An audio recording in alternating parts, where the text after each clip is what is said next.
Hello friends, कैसे हैं आप सभी। उम्मीद है आप सब बढ़िया होंगे और बढ़िया ही आपकी स्टडी भी चल रही होगी। देखिए, आज ये हम मॉडल पेपर तो नहीं कह सकते हैं। यहाँ पे एक अलग तरीके से ये पेपर बनाया गया है और इसमें क्या है ना, देखिए आपके जैसे 12 यूनिट हैं। हर यूनिट से 5 क्वेश्चन आते हैं। उनमें कई एक यूनिट में बहुत सारे टॉपिक होते हैं तो उनसे क्वेश्चन पुट अप होते हैं। लेकिन आज वाला जो पेपर है ना, इसमें 12 यूनिट से क्वेश्चन तो हैं, लेकिन हर यूनिट का एक टॉपिक लिया गया है और उस एक टॉपिक से 5 क्वेश्चन है। मतलब 12 यूनिट से 60 क्वेश्चन आएंगे, लेकिन 12 ही टॉपिक हैं। तो इस तरह से ये पेपर है। आपको पहले ही बता दिया जाए, फिर आप बाद में जब क्वेश्चन आएंगे तब सोचेंगे कि सर एक ही टॉपिक से 3 4 5 क्वेश्चन आ रहे हैं। तो इस तरह का पेपर है। बस ये इस तरह से बनाया गया है कि आपको थोड़ी हेल्प मिले। कई सारे टॉपिक्स आपने क्लियर नहीं किए हैं तो उनमें आपको पता लगेगा कि यार ये टॉपिक अपना कितना सही है कितना नहीं है। सामाजिक अध्ययन का पेपर है, एसएसटी का, जैसे कि आप डेली क्लास लेते हैं। तो चलिए, बहुत ही महत्वपूर्ण प्रश्न है सारे के सारे। शुरू करते हैं बिना कोई टाइम खराब किए। तो हम शुरू करते हैं सिंधु घाटी सभ्यता से। सिंधु घाटी सभ्यता से पहला प्रश्न आपके सामने है, सिंधु घाटी सभ्यता को सबसे पहले किसने देखा था? ये एक प्रश्न है। तो शायद आप कर पाएंगे इस प्रश्न को, जहाँ तक मुझे उम्मीद है। Charles Masson, Dayaram Sahni, Aurel Stein या फिर फेयर सर्विस। तो दोस्तों, यहाँ पे हमारा आंसर होगा नंबर 1 ऑप्शन, चार्ल्स मिशन के द्वारा देखा गया था सिंधु घाटी सभ्यता को सबसे पहले, है ना। और सिंधु घाटी सभ्यता को इन्होंने देखा था 1826 के अंदर। तो ये सन भी आप याद रखिएगा। क्वेश्चन नंबर 2 की तरफ चलते हैं अपन। और यहाँ पर आप मुझे बताइए, भारतीय पुरातत्व का जनक किसे कहा जाता है? बताइए। C.S. क्लाइल, ए कनिंघम, जॉन मार्शल और ऑरेल स्टाइन। क्या आंसर होगा इसमें? तो माय डियर फ्रेंड्स, यहाँ पर हमारा आंसर होगा, भारतीय पुरातत्व का जनक कहा जाता है, मैंने पहले भी बताया था आपको एक बारी, ए कनिंघम को। ये भारतीय पुरातत्व का जनक हो गया है। लेकिन अगर आपसे पूछ ले, राजस्थान पुरातत्व विभाग का जनक किसे कहा जाता है, तो फिर आप क्या करेंगे? दोस्तों, राजस्थान पुरातत्व विभाग का जनक कहा जाता है C.S. क्लाइल को। तो ये तो भारतीय पुरातत्व विभाग के हैं एक कनिंघम तो, और राजस्थान पुरातत्व विभाग के जनक हैं कौन? C.S. क्लाइल। ठीक है भाई, आगे चलते हैं। क्वेश्चन नंबर 3 देखिए, सिंधु घाटी सभ्यता को अन्य किस नाम से जाना जाता है? बताइए। सिंधु घाटी सभ्यता को अन्य कौन से नाम से जाना जाता है? हड़प्पा सभ्यता, ताम्रयुगीन सभ्यता, कांस्य युगीन सभ्यता या तो फिर उपरोक्त सभी। तो क्या उत्तर होगा इसमें? बताइए। यस, देखिए दोस्तों, सिंधु सभ्यता जो है, सैंधव सभ्यता भी बोल सकते हो आप सिंधु घाटी सभ्यता को। तो यहाँ पे हम बात करें तो इसका 2500 ईसा पूर्व के लगभग अपनी पूर्ण अवस्था में ये आ चुकी थी।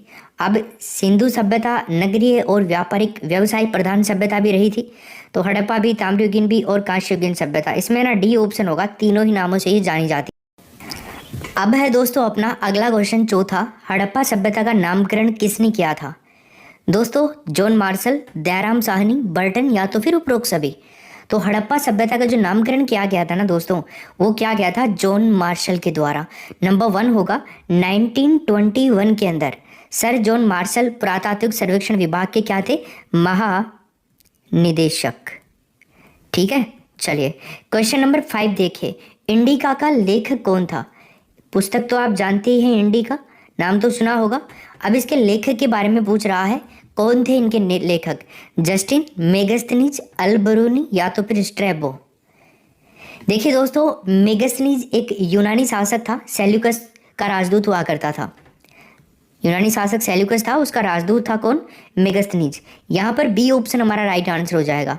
ये चंद्रगुप्त मौर्य के दरबार में 304 ईसा पूर्व से लेकर के 299 ईसा पूर्व के मध्य में रहा था। मेगस्थनीज ने इंडिका नामक पुस्तक की रचना करी थी, ध्यान रखिए। उसने अपनी जो भारत यात्रा थी ना, उसका वर्णन किया है इंडिका के अंदर, जो भी उसने भारत में देखा किया, ये सब चीज़ें। आगे चलते हैं। क्वेश्चन नंबर हमारा 6 नंबर का, बताइए, ग्रीक राजाओं द्वारा पाटलिपुत्र में 3 राजदूत भेजे गए थे। ठीक है, उनके नाम थे मेगस्थनीज, डायमेकस और एक कौन था? बताओ 6 नंबर के प्रश्न में। ये बहुत ही बेहतरीन प्रश्न है भाई। जो ग्रीक राजा थे उनके द्वारा पाटलिपुत्र में 3 राजदूत भेजे गए थे। 2 के तो नाम आपको दे रखा है, मेगस्थनीज और डायमेकस। तीसरे का नाम क्या था? डायमेकस के बारे में पिछले पेपर में भी क्वेश्चन आया था, बताया था मैंने तुम्हें। यहाँ पे आंसर आएगा डायोनिसिस, ऑप्शन नंबर डी हो जाएगा इसमें। हाँ देखो, एक बात मैं आपको बता दूं यहाँ पे, इससे संबंधित सारी जानकारी।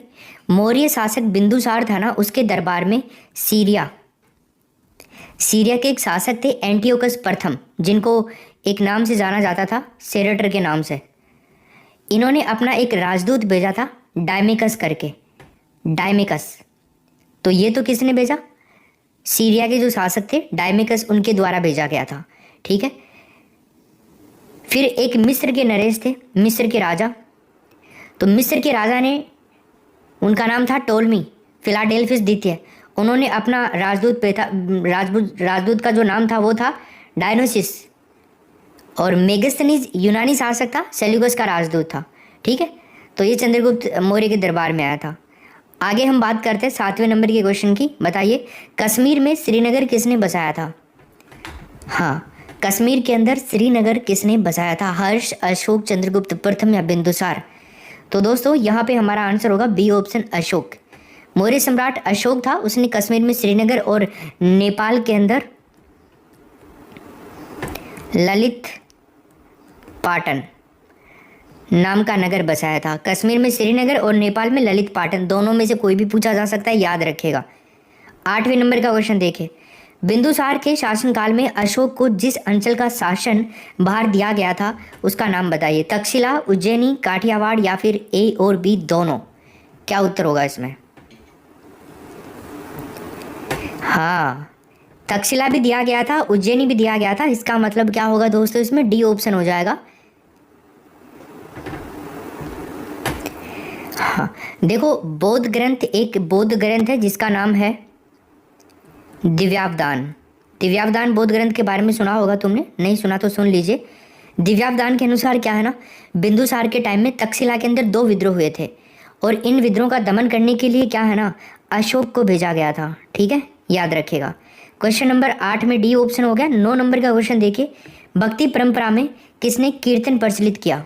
बताइए, भक्ति परंपरा के अंदर कीर्तन किसने प्रचलित किया? तुकाराम, चैतन्य, सूरदास और नामदेव? देखिए यहाँ पर दोस्तों हमारा आंसर होगा चैतन्य, चैतन्य हो जाएगा। चैतन्य महाप्रभु था, इनका जन्म पश्चिम बंगाल के अंदर हुआ था, नदिया नामक स्थान पे, पश्चिम बंगाल में। इनके माता पिता का नाम सची देवी तो माता का नाम था और पिता का नाम था जगन्नाथ मिश्र, ठीक है, ये नाम याद रखिएगा। और इनके बचपन का नाम था विश्वम्भर, चैतन्य महाप्रभु का विश्वम्भर, ठीक है। चलिए आगे चलते हैं क्वेश्चन नंबर 10 की ओर। द्वैता द्वैतवाद का संबंध किस संत से है? बताइए। प्रश्न संख्या नंबर 10 में पूछा जा रहा है आपसे, द्वैता द्वैतवाद का संबंध किस संत से है? रामानुजाचार्य, निम्बार्क, मध्वाचार्य या विष्णु स्वामी? सो दोस्तों यहाँ पर हमारा आंसर होगा बी ऑप्शन, निम्बार्क। द्वैता द्वैतवाद को भेदाभेद या फिर सनक संप्रदाय के नाम से भी जाना जाता है, भेदाभेद या सनक संप्रदाय के नाम से भी जाना जाता है, ठीक है। राजस्थान में निम्बार्क पीठ जो है ना वो अजमेर जिले के अंदर है, आपने सुना होगा सलेमाबाद नाम से, सलेमाबाद। तो ये भी बहुत इंपॉर्टेंट प्रश्न बनता है कि निम्बार्क संप्रदाय की पीठ राजस्थान में कहाँ पे है? मुख्य पीठ तो अजमेर जिले के अंदर सलेमाबाद के अंदर है। और ये जो द्वैता द्वैतवाद है इसको भेदाभेद या सनक संप्रदाय के नाम से भी जाना जाता है, ऑप्शन नंबर बी होगा इसमें। 11 नंबर का क्वेश्चन देखिए, निम्नलिखित में से कौन सा भक्ति संत कृष्ण का उपासक नहीं था? बताइए। 11 नंबर के प्रश्न में प्रश्न आपसे पूछा जा रहा है, बता दीजिए। वल्लभाचार्य, मीराबाई, सूरदास और रामानंद, ठीक है। दोस्तों यहाँ पर आंसर आएगा डी ऑप्शन, रामानंद। रामानंद है ना कृष्ण के भक्त नहीं थे, इन्होंने राम की भक्ति को ज़्यादा प्रचारित किया था, ठीक है। रामानंद उत्तरी भारत के अंदर भक्ति आंदोलन के प्रतिपादक भी माने जाते हैं, नॉर्थ इंडिया में, ठीक है ना। उत्तरी भारत में भक्ति आंदोलन के प्रतिपादक किसको माना जाता है? रामानंद को ही माना जाता है। इन्होंने कृष्ण की भक्ति नहीं की थी, राम की भक्ति को ज़्यादा प्रचारित किया था। सबसे पहले संस्कृत के स्थान पर इन्होंने हिंदी में उपदेश दिए थे। तो सबसे पहले संस्कृत के स्थान पर हिंदी में उपदेश देने वाले व्यक्ति का नाम पूछ ले तो आप बता देना, यही थे, रामानंद ही थे। और मैं आपको बता दूं, उत्तर और दक्षिण का सेतु भी इनको कहा जाता है। उत्तर दक्षिण का सेतु किसे कहा जाता है? रामानंद को। इनके शिष्यों की संख्या 12 थी। 12 शिष्यों में से पूछा जा सकता है कि कौन कौन मुख्य थे। रैदास का नाम सभी जानते होंगे आप लोग, जिनको चर्मकार के नाम से भी जाना जाता था। कबीर को जुलाहा कहा जाता था। धन्ना, ये धन्ना एक जाट था, ठीक है, ये जुलाहा था। इसके अलावा हम बात करें, पीपा राजपूत थे। सगना कसाई थे। सेन ये नाई थे। तो ऐसे करके बहुत सारे थे। तो रैदास चर्मकार थे, कबीर जुलाहा थे, धन्ना जाट थे, पीपा राजपूत थे, सगना कसाई थे, सेन नाई थे। ऐसे करके ये इनमें 12 में से मोस्ट इंपॉर्टेंट है, इनके नाम पूछे जा सकते हैं। क्वेश्चन नंबर देखिए 12। निम्न में से कौन अलवार संत है? बताइए। अलवार संत सुंदर, अंडाल, सुंदर मूर्ति या अक्क महादेवी? अलवार संत दोस्तों, यहाँ पर हमारा आंसर होगा अंडाल। क्या हो जाएगा राइट आंसर? अंडाल हो जाएगा। हाँ, अलवार का मतलब क्या होता है? अंतर्ज्ञानी व्यक्ति। अंतर्ज्ञानी व्यक्ति होता है इसका मतलब, अलवार का मतलब। दक्षिण भारत में वैष्णव अनुयायी ही अलवार संत कहलाए थे। अलवारों की संख्या भी 12 थी। आगे चलते हैं। क्वेश्चन नंबर 13 देखिए। औपनिवेशिक भारत में कौन सा संवैधानिक अधिनियम मांटेग्यू घोषणा की परिणति था? काफ़ी हार्ड क्वेश्चन है क्या भाई? बहुत हार्ड नहीं है, बस क्वेश्चन की लैंग्वेज हार्ड बनाई गई है। मैं यहाँ पे बात बता दूँ आपको। ऑप्शन नंबर 3 होगा इसमें, भारत शासन अधिनियम 1919। इसके द्वारा गठित एक आयोग था, ली आयोग, ठीक है, ली आयोग। इसके द्वारा संघ लोक सेवा आयोग यानी कि जो यूपीएससी है, इसका गठन सन 1926 के अंदर किया गया था। ध्यान रखिएगा, 1926 में, 1926 में। आगे चलते हैं। 14 नंबर का क्वेश्चन देखिए, बहुत ही बेहतरीन क्वेश्चन है। 4 ऑप्शन नीचे मैं आपको दिखाऊंगा, एक बार ही आप इनको रीड कर लीजिए अच्छे से। चलो 4 ऑप्शन भी दिख ही जाएंगे, इसमें कोई दिक्कत नहीं है। ये लो, अगस्त घोषणा पत्र, यहाँ पे दे रखा है सूची 2 और यहाँ पे सूची 1। अगस्त प्रस्ताव, अगस्त संकल्प और प्रत्यक्ष कार्यवाही दिवस। वेरी वेरी इंपॉर्टेंट क्वेश्चन है, यहाँ से क्वेश्चन छप सकता है आपके एग्जाम में।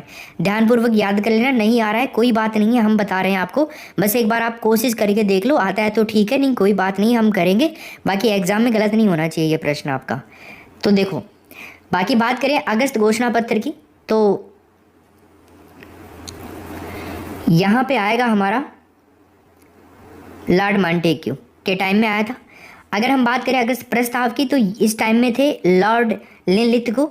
और अगर अगस्त संकल्प की बात करें तो महात्मा गांधी के प्रयासों से, और प्रत्यक्ष कार्यवाही दिवस मोहम्मद अली जिन्ना। तो यहाँ पे हमारा आंसर जाएगा 2 1 4 3, 2 1 4 3 नंबर 1 ऑप्शन। अगर आपको पहले का भी पता था ना, तो भी आप इस प्रश्न को सही कर सकते थे दोस्तों। और वो कैसे? क्योंकि 2 तो 1 में ही है, बाकी कहीं पे 2 नहीं है, ठीक है ना, नंबर 1। ओके, देखो एक और बात यहाँ पे याद आ रही है। एक क्वेश्चन पूछा गया था, एक प्रश्न ये था कि संविधान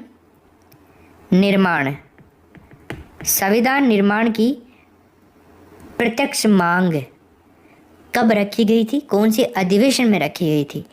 तो दोस्तों, संविधान निर्माण की प्रत्यक्ष मांग 1931 के अंदर, जो कराची अधिवेशन था ना, उसके अंदर रखी गई थी। याद रखना, बहुत इंपॉर्टेंट है। अगला प्रश्न देखिए, केंद्र में द्वैध शासन किस अधिनियम के अंतर्गत स्थापित किया गया? बताइए।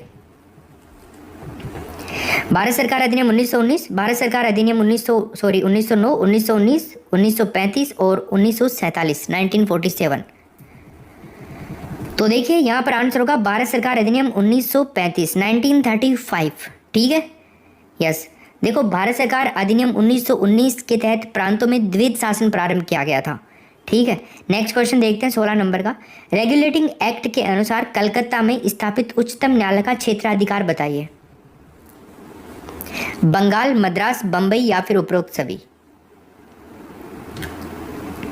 बढ़िया गाइस, यहाँ पर आंसर आएगा नंबर 1 ऑप्शन, बंगाल। देखो, 1773 के अंदर जो रेगुलेटिंग एक्ट था ना, उसके द्वारा ईस्ट इंडिया कंपनी को सबसे पहले ब्रिटिश संसद के अधीन लाया गया था। 17 नंबर का क्वेश्चन देखिए, ईस्ट इंडिया कंपनी के व्यापारिक और राजनीतिक क्रियाकलापों को किस एक्ट के द्वारा पृथक किया गया?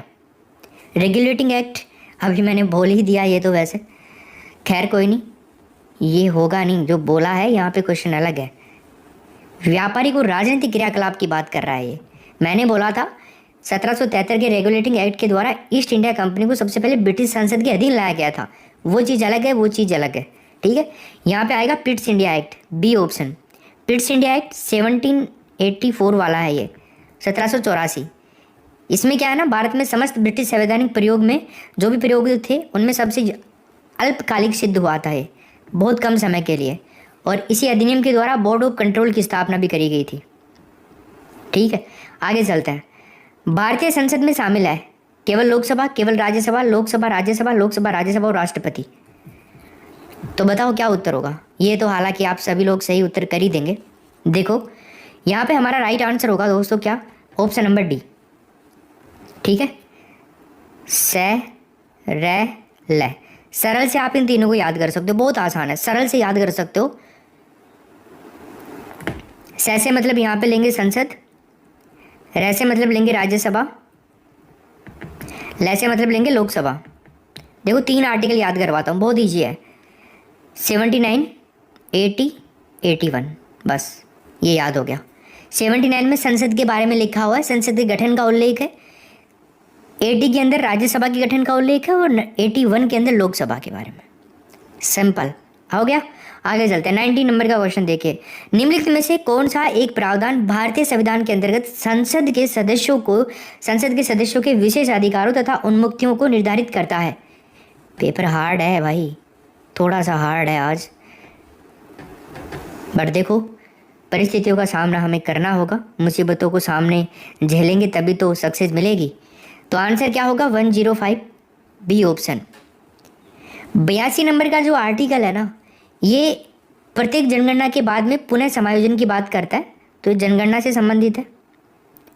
फिर अगर हम बात करते हैं 117 के बारे में, ये वित्त विधेयक जो होते हैं ना, उनके बारे में विशेष उपबंध के बारे में बात करता है, वित्त विधेयक है ना। और अगर हम बात करें 104 की, तो इसमें क्या है ना, जो हमारा आर्टिकल है ना संविधान का 99 नंबर का, ओनली 99, इसके तहत शपथ लेने या प्रतिज्ञान करने से पहले या अयोग्य होने या फिर अयोग्य होने पर बैठने और मतदान करने के लिए दंड का प्रावधान है। तो ये रिलेटेड है 99 नंबर के आर्टिकल से, संसद और उसके सदस्यों का ही है, ये संसद से संबंधित है सारे आर्टिकल। बाकी आगे चलते हैं। 20 नंबर के प्रश्न में बताइए, निम्न में से कौन संसद का अनन्य भाग नहीं है? बताइए क्या उत्तर होगा इसमें? अनन्य भाग नहीं है राष्ट्रपति, उपराष्ट्रपति, लोकसभा, राज्यसभा। अभी हमने बात करी, इसमें बी ऑप्शन हो जाएगा। हमारे संविधान में एक आर्टिकल है 63 नंबर का, ये अमेरिका के समान भारत में भी उपराष्ट्रपति के पद का प्रावधान है, जो राष्ट्रपति के बाद भारत का सर्वोच्च पद होता है। ऐसे यूएसए में भी है और ऐसे इंडिया में भी है, आर्टिकल 63 नंबर के तहत। 21 नंबर का प्रश्न देखिए, संसद के 2 क्षेत्रों के बीच अधिकतम कितना अंतराल दिया जा सकता है? बताइए। 21 नंबर के क्वेश्चन में आपको बताना है, संसद के 2 क्षेत्रों के बीच अधिकतम कितना अंतराल दिया जा सकता है? गाइज यहाँ पे 6 मंथ आएगा, ऑप्शन नंबर हमारा तीसरा हो जाएगा। अगला क्वेश्चन देखिए, साधारण विधेयक से संबंधित गतिरोध को दूर करने के लिए संसद के दोनों सदनों की संयुक्त बैठक कौन बुलाता है? संयुक्त बैठक ये बुलाता है राष्ट्रपति, हमारे देश का प्रेसिडेंट बुलाते हैं।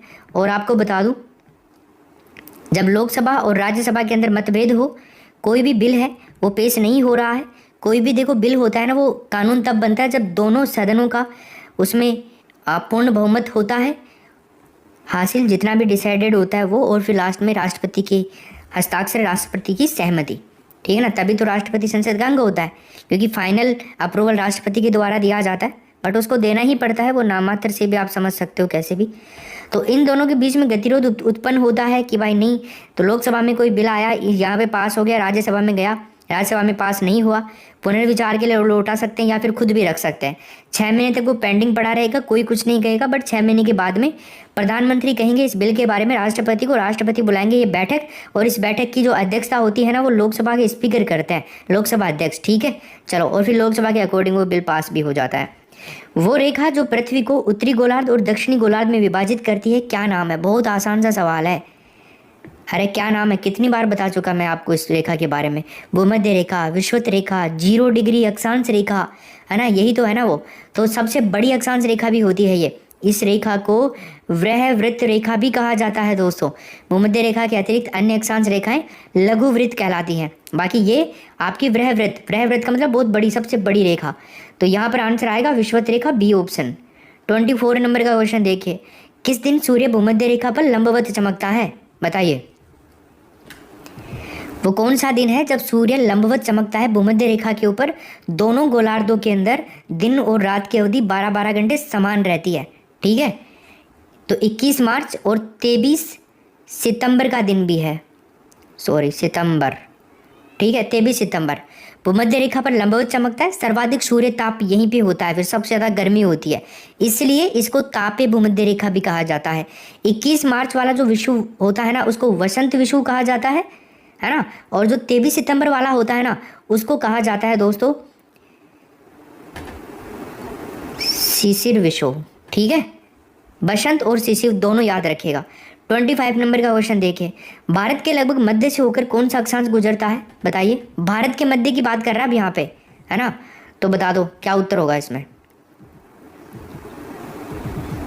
बढ़िया दोस्तों, यहाँ पर आंसर होगा 23.5 डिग्री उत्तरी अक्षांश, जिसको कर्क रेखा भी बोलते हैं अपन, ठीक है। चलो, कर्क रेखा पर सूर्य 21 जून को सबसे सीधा चमकता है ना। यहाँ पर 13 घंटे और 27 मिनट का दिन होता है इस दिन, तो ये भी बहुत बड़ा दिन होता है। भारत के 8 राज्य से होकर गुजर रही है। राजस्थान, गुजरात, सबसे पहले तो गुजरात ही करेंगे अपन इसमें, क्योंकि पश्चिमी राज्य गुजरात है। गुजरात, राजस्थान, मध्य प्रदेश, छत्तीसगढ़, झारखंड, पश्चिम बंगाल, पश्चिम बंगाल के बाद में त्रिपुरा आएगा, और फिर मिजोरम। ऐसे करके ये टोटल 8 राज्य हैं जिनसे कर्क रेखा गुजर रही है। भूमध्य रेखा गुजरती है, बताइए। हाँ, कर्क रेखा सबसे कम राजस्थान में, सबसे ज़्यादा एमपी में है, ध्यान रखना। तो यहाँ पे हम बात करें भूमध्य रेखा की, तो यहाँ पे डी ऑप्शन होगा, ब्राज़ील, केन्या और युगांडा, डी ऑप्शन आएगा इसमें। और भी कई देश हैं, कांगो, है ना, सोमालिया, मालदीव, इंडोनेशिया, कई सारे 13 देशों से गुजरती है भूमध्य रेखा वर्ल्ड के। इंडियन स्टैंडर्ड टाइम और ग्रीनविच मीन टाइम में कितना अंतर है, बताइए। इंडियन स्टैंडर्ड टाइम दोस्तों, यहाँ पे हमारा आंसर आएगा 5.5 घंटे, 5 घंटे और 30 minute. Greenwich mean time Bharat का मानक समय 5.5 घंटे आगे है ग्रीनविच मीन टाइम से।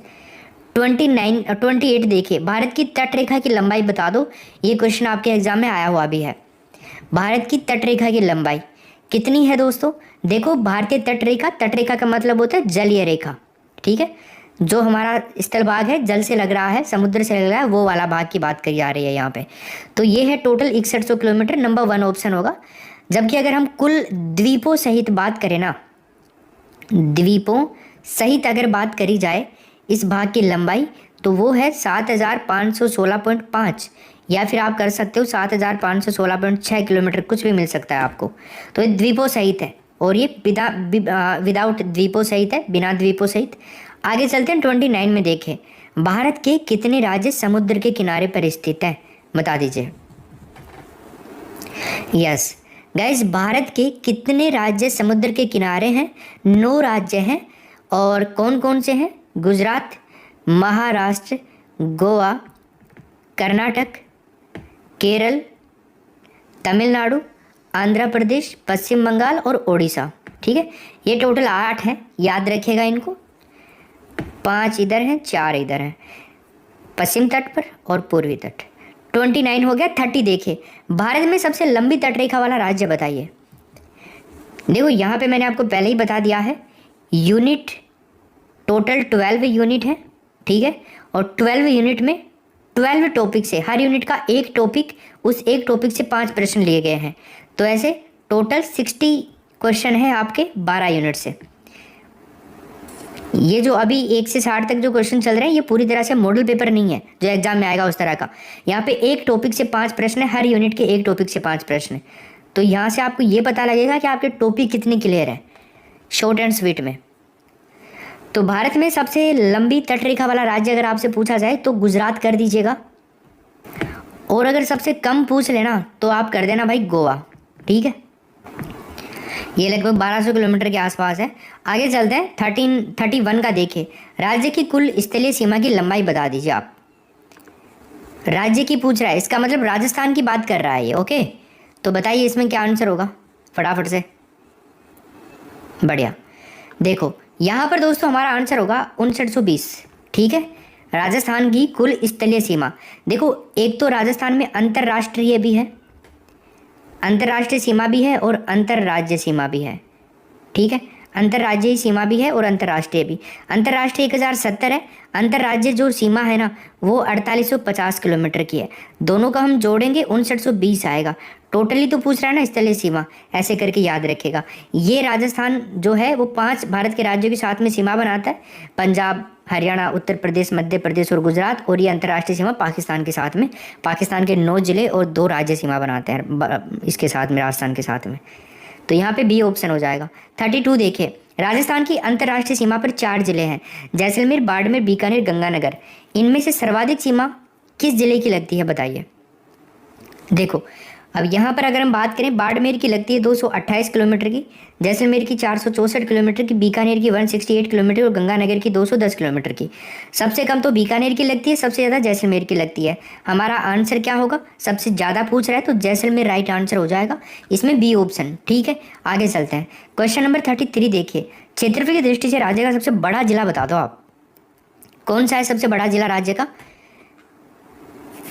क्षेत्रफल की दृष्टि से? जैसलमेर जिला है, 38,401 वर्ग किलोमीटर इसका क्षेत्रफल है। राजस्थान के कुल क्षेत्रफल का 11.22% है। 10% से ज़्यादा वाला एक ही मात्र जिला है राजस्थान में, जैसलमेर। राजस्थान का एक सबसे छोटा जिला भी है जिसका नाम है धौलपुर, और धौलपुर जो जिला है ना ये राजस्थान के कुल क्षेत्रफल का 0.89% एरिया ही कवर करता है। 3034 किलोमीटर इसका क्षेत्रफल है। ठीक है, आगे चलते हैं।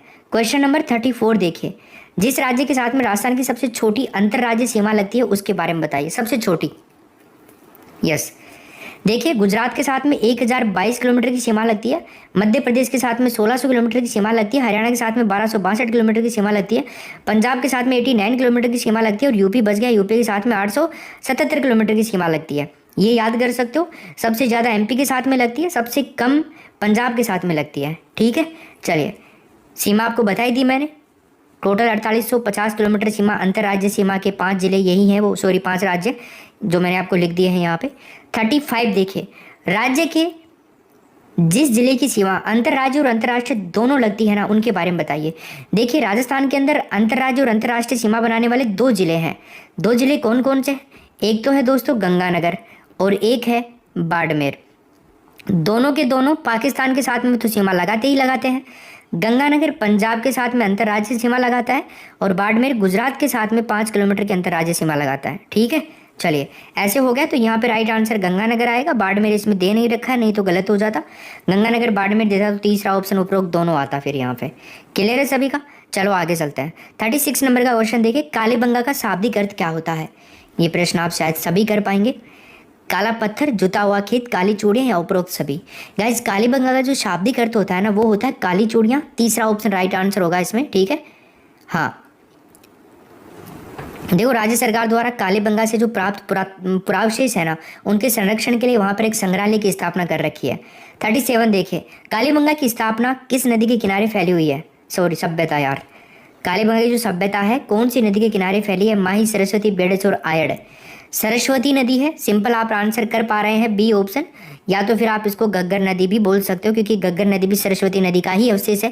कालीबंगा ही नहीं, इसके किनारे पीलीबंगा सभ्यता भी फैली है। ठीक है, आगे चलते हैं। 38 नंबर का क्वेश्चन देखिए, निम्न में से किसने 1950-51 में कालीबंगा की पहचान करी? Mortimer Wheeler, Amalananda Ghosh, J P Joshi और आर.डी. बैनर्जी। क्या उत्तर होगा इसमें? दोस्तों 38 नंबर का जो प्रश्न है हमारा, इसमें राइट आंसर हो जाएगा अमलानंद घोष, बी ऑप्शन। ठीक है, कालीबंगा सभ्यता का काल है ना कार्बन डेटिंग पद्धति के आधार पर 2350 ईसा पूर्व से 1750 ईसा पूर्व माना जाता है। 39 नंबर का क्वेश्चन देखिए, कालीबंगा कहाँ पर स्थित है बता दीजिए। कालीबंगा जैसलमेर में है, बांसवाड़ा में, हनुमानगढ़ में या बाड़मेर में है? तो दोस्तों कालीबंगा है हनुमानगढ़ जिले के अंदर। इसके उत्खनन से ये ज्ञात हुआ था कि हड़प्पा सभ्यता से पहले भी प्राचीन सभ्यता के लोग यहाँ पर निवास करते थे। 40 नंबर देखिए, निम्न में से किस पुरातात्विक स्थल से जुते हुए खेत के साक्ष्य प्राप्त हुए हैं, बताओ।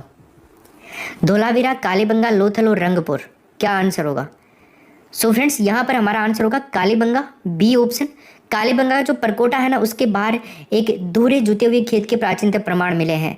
खेत की जुताई आडी और जो तिरछी रेखाएं हैं ना, उनके अंदर मतलब ग्रिड पैटर्न जो होता है ना, उसके आधार पर करी गई थी। 41 देखिए, निम्न में से कौन सा किला गढ़बिटली के नाम से भी जाना जाता है, बताइए। लोहागढ़ का, भरतपुर का लोहागढ़, बूंदी का तारागढ़, अजमेर का तारागढ़ या जोधपुर का मेहरानगढ़। गाइस, यहाँ पर हमारा आंसर होगा अजमेर वाला तारागढ़, बूंदी वाला नहीं, अजमेर वाला, तीसरा ऑप्शन होगा। तारागढ़ अजमेर वाले का निर्माण 1113 के अंदर अजयपाल ने करवाया था। ठीक है, इसको अजमेरू दुर्ग, राजस्थान का हृदय, अरावली का अरमान, राजपूताना की कुंजी, गढ़बीटली दुर्ग, कई नामों से जाना जाता है। इस दुर्ग को है ना बिशप हैबर ने राजस्थान का जिब्राल्टर भी कहा है, याद रखना। 42 देखिए, कोशवर्धन किले का प्रचलित नाम बताइए आप, क्या नाम है? बटनेर का किला, विजय मंदिर किला या फिर शाहबाद का किला या शेरगढ़ का किला, क्या उत्तर होगा इसमें? Koshvardhan, Shergarh, yes, right answer D option होगा। ये जल दुर्ग की श्रेणी में आता है, शेरगढ़ दुर्ग भी कहलाता है, परवन नदी के किनारे 12 जिले के अंदर है ये। क्वेश्चन नंबर 43 देखिए, मंडन किस दुर्ग का शिल्पी था? चित्तौड़, अचलगढ़ या फिर कुंभलगढ़ या गागरोन, क्या उत्तर होगा? मंडन के बारे में बता दीजिए। दोस्तों, मंडन जो था ना, ये कुंभलगढ़ दुर्ग का शिल्पी था, तीसरा ऑप्शन होगा। कुंभलगढ़ दुर्ग को कुंभल मेरू के नाम से भी जाना जाता है। कुंभपुर संकट काल में मेवाड़ के राजाओं की शरण स्थली भी था ये, तो इसलिए इसको संकट काल में मेवाड़ के राजाओं की शरण स्थली के नाम से भी जाना जाता है। इसका निर्माण है ना 1443 से लेकर के 1456 तक के टाइम पीरियड के बीच में हुआ था। राजसमंद के अंदर सादड़ी गांव है, वहाँ पे अरावली के अंदर जरगा पहाड़ी है ना, उस जरगा पहाड़ी पर महाराणा कुंभा के द्वारा इसका निर्माण करवाया गया था, याद रखेगा। 44 नंबर का क्वेश्चन देखिए, कुंभलगढ़ किला किस जिले में स्थित है, बता दीजिए। पाली, सिरोही, उदयपुर और राजसमंद, क्या उत्तर होगा इसमें? दोस्तों, कुंभलगढ़ के किले की बात कर रहा है, इसमें राइट आंसर होगा डी ऑप्शन। ठीक है, राजसमंद आएगा। कुंभलगढ़ दुर्ग की दीवार है ना, बहुत ज़्यादा चौड़ी है, याद रखिएगा। इसकी दीवार इतनी चौड़ी है कि इसके ऊपर 4 घोड़े जो है ना एक साथ चल सकते हैं। इस दुर्ग की दीवार की जो लंबाई है वो 36 किलोमीटर है, याद रखना। इसीलिए इस दीवार को भारत की महान दीवार के नाम से भी जाना जाता है। 45 देखिए, इतिहास प्रसिद्ध सिवाना दुर्ग किस जिले में स्थित है, बताइए। बाड़मेर, जोधपुर, डूंगरपुर या तो फिर जयपुर। यस दोस्तों, यहाँ पे हमारा राइट आंसर होगा पहला ऑप्शन, बाड़मेर। सिवाना का जो दुर्ग है ना, खैराबाद, मारवाड़ के राजाओं की शरण स्थली और संकट काल में राजधानी भी रहा था। इसका निर्माण 10वीं शताब्दी के आसपास में हुआ था। 56 की पहाड़ियों के अंदर जो हल्देश्वर की पहाड़ी है ना, वहाँ पे एक व्यक्ति थे जिनका नाम था वीर नारायण पंवार, उनके द्वारा इसका निर्माण करवाया गया था। ठीक है, आगे चलते हैं। 46 देखिए, राजस्थान में सबसे ऊंचा पर्वत शिखर किस जिले में स्थित है, बताइए। पहले तो आपको पता होना चाहिए कौन सा वो पर्वत शिखर, उसका नाम है गुरु शिखर। और गुरु शिखर की अगर आपको ऊंचाई पूछ ले तो 1722 मीटर कर दीजिएगा। राजस्थान का सबसे ऊंचा दक्षिणी अरावली के अंदर है, इसका मतलब ये है सिरोही जिले के अंदर। तीसरा ऑप्शन राइट आंसर हो जाएगा। कर्नल जेम्स टोड ने इसको संतों का शिखर के नाम से भी पुकारा है। ठीक है, आगे चलते हैं। 47 देखिए, निम्न में से कौन सा जिला जो अंतर्राष्ट्रीय और अंतर्राज्यीय सीमा पर स्थित है, नाम बताइए। 47 में क्या होगा? श्रीगंगानगर, बाड़मेर, जैसलमेर या उपरोक्त दोनों। तो गाइज यहाँ पर आंसर होगा ए और बी दोनों, श्रीगंगानगर भी और बाड़मेर भी। ठीक है, डी ऑप्शन हो जाएगा। श्रीगंगानगर देखो पाकिस्तान और पंजाब की सीमा बनाता है, बाड़मेर पाकिस्तान और गुजरात की सीमा बनाता है, ये हमने देखा। आगे चलते हैं। 48 देखिए, बीसलपुर बांध किस नदी पर स्थित है, बताइए। काली सिंध, बनास, जाखम और लोनी। तो क्या उत्तर होगा इसमें, जल्दी बता दीजिए। बीसलपुर बांध। दोस्तों, बीसलपुर बांध की हम बात करें तो यहाँ पे होगा बी ऑप्शन। बनास नदी चंबल की काफ़ी सहायक नदी है, वैसे तो सबसे बड़ी भी कह सकते हो आप। यह नदी राजसमंद के खमनोर जो पहाड़ियाँ हैं ना, वहाँ से निकलती है। अगर मैं बात करूँ बनास नदी के बारे में तो राजस्थान के अंदर जल ग्रहण की दृष्टि से सबसे बड़ी नदी है, सर्वाधिक जल ग्रहण क्षेत्र इसी का है राजस्थान में। पूर्णतः बहने वाली सबसे लंबी नदी भी यही है राजस्थान की, ऑप्शन नंबर बी हो जाएगा। 49 देखिए, जैसलमेर झील कहाँ पर स्थित है? जयपुर, उदयपुर, जोधपुर और राजसमंद। बताओ, जैसलमेर झील इसमें ना राइट आंसर आएगा बी ऑप्शन, ठीक है। जैसलमेर झील के पूर्वी किनारे के ऊपर एक पठार स्थित है जिसका नाम है लसाड़िया का पठार।